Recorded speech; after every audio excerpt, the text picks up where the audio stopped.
mo. Tirik ang mata sa sobrang sarap ng ginagawa ninyo. Tapos unat ang leeg.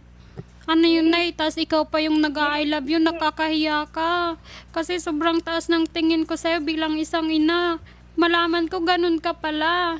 Nagsasabi ako ng I love you, hindi lang para sa kanya yun. Sa inyong lahat dyan. Eh kung talaga nababastusan ka sa mga sinasabi niya sa iyo tungkol sa sex, bakit ka nag-I love you sa kanya kung basto siya? Ang sinasabi niya sa akin pag mga bastos, yun pinapatay ko. Pag nakita mo na tumatawag siya, numero niya yon, huwag mo na sagutin kasi bastos siya. Eh, ang nangyari, nag-I love you ka pa at meron ka pang sinasabi na tumitirik ang mata ninyo tuwing kayo nagsisex. Baka naman pwede sa akin yung sinasabing nagtitirik ang mata. Nay, madami akong ebidensya dito. Nakuha ko lahat ito sa cellphone ng asawa ko. Ano ba yung asawa mo na yan? Hindi ko alam sa inyo, Nay, kasi kayo may ginagawang hindi maganda. May gusto kang sabihin? Nay, grabe ka, Nay. Hindi ko talaga akalain, Nay. Bakit sa kapatid ko pa? Tapos, yan dahil pala dyan, nawasak yung pamilya natin. Tiniwanan mo si tatay dahil dyan yata eh. Huwag muna ninyo ipaalam ito kay lahat. Nay, sandali lang po, Nay. Bakit huwag mo na ipaalam kay Eman? Sir, mahilig po siya magbanta kahit noon pa sa simula. Adik ba itong si Eman? Kung puro uuwi daw bastos. ito ng probinsya, mag-a-addict na lang daw siya, sir. Eman Solmay, magandang hapon po. Hello. Oh, Eman, nakikipag-sex ka ba sa iyong biyenan? Oh, Now, kung nakikipag-sex ka sa biyenan mo, itigil mo na yan. sige sir. Nanay Amelia, Po, umamin na po mismo si Eman na siya ay nakikipag-sex sa iyo at ititigil na raw niya. Hindi na siya makikipag-sex sa iyo ulit. nangyari siguro ito dahil lang sa takot ko. Bakit tinatakot ka niya ba ni Eman na makipag-sex sa kanya or else may mangyari sa iyo? Opo.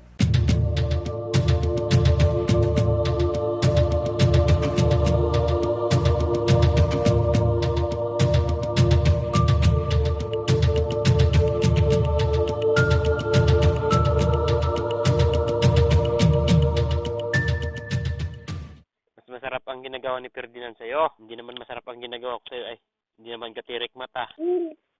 Gaunat gid ang leeg, mga paa. Grabe. Opo. Ay, kaya nga lumakas ako eh. Kulang pa nga eh. Punuin ko yung tangki mo. Love you. Dapat nagdala ka pa ng pulbo eh. May pulbo naman ako nung time na yun eh. Ba't di ka nagpulbo? Himod-himodin ko pa sana. Ay, himod-himodin ko pa sana. Di ka nagpulbo. Ha? Basta, pag umuwi ka dito, Napapati daw ako.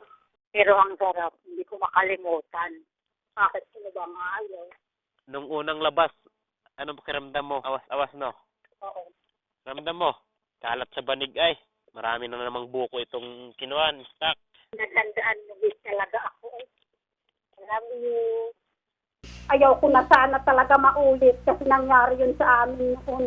Eman, Oh, kapag may nangyari sa misis mo, may nangyari kina Nanay Emelia, may nangyari sa kapatid ng misis mo, wala nang ibang dadamputin kung hindi ikaw. Naintindihan mo? opo sir. Sir, hindi na po sir maulit sir. Sige sir. Okay. At yung mga pagbabanta, wag mo na rin maulitin, okay? Yes sir. Nick, Ano?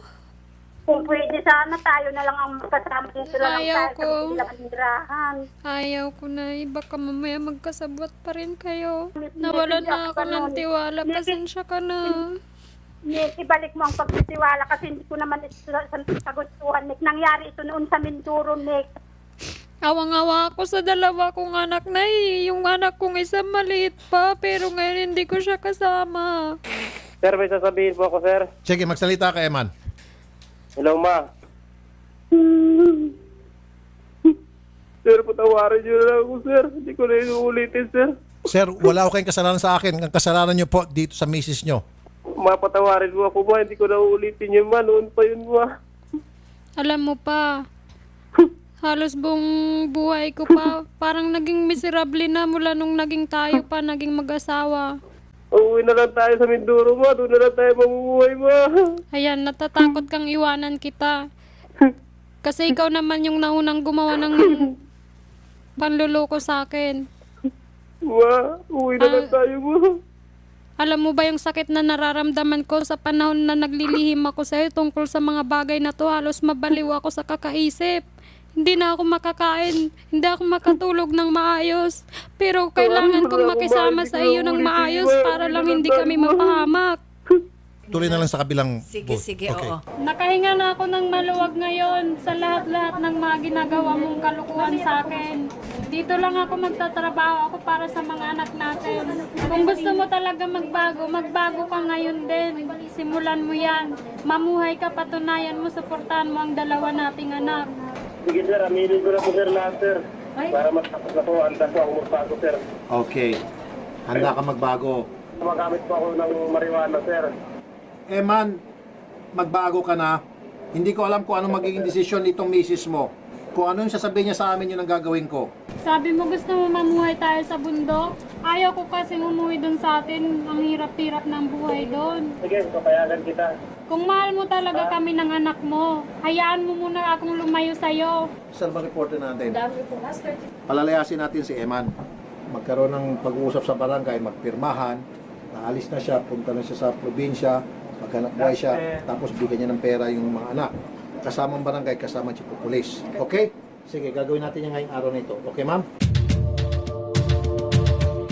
Nag-file siya ng voluntary resignation dahil siyempre ang company para makaiwas sa mga ganyan, kailangan mag-voluntary resignation ka na gagawa ka ng kasulatan para promissory note na sang-ayon sa'yo na alis ka na. Bali kahapon ho, ginawa niya ho yun. Oho. Yung mismong araw na Oo. pagbaba ng telepono. Babae. Kasi ang lagi niya lang sinasabi, hindi daw niya kayang iwanan siya ng asawa niya. Ayaw naman niyang banggitin sa amin kung ano yung kaso niya. Siyempre, pagka sinabing tulpo, alam na namin yun. Kaninang umaga po, nakatanggap ako ng tawag mula sa tatay ko. Kumpirmado po na nandoon na siya sa Mindoro. Sir, maraming salamat po sa programa niyo. Unang-una po sa inyo.